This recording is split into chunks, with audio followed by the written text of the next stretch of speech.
ইসলামে ষান্ডার মাংস খাওয়ার বিধান কি? এটি হালাল নাকি হারাম?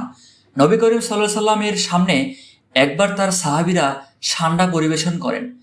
তখন তিনি সেটি খাননি।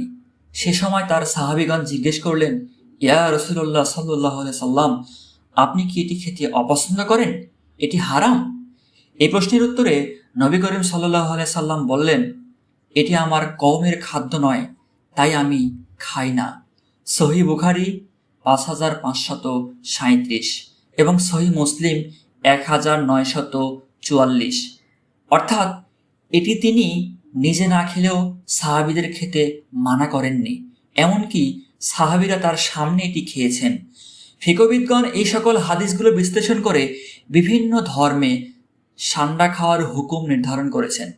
ইমাম আবু হানিফা রহমতুল্লাহ আলাইহি বলেছেন, ষান্ডা খাওয়া মাকরু তাহরিমি, এর অর্থ এটি না খাওয়াই উত্তম, কারণ এটা অরুচিকর একটি প্রাণী যা মানুষ সাধারণত খেতে চায় না। শাফেঈ, মালিকি ও হাম্বলি মাযহাবের আলেমদের মতে ষান্ডা খাওয়া পুরোপুরি হালাল।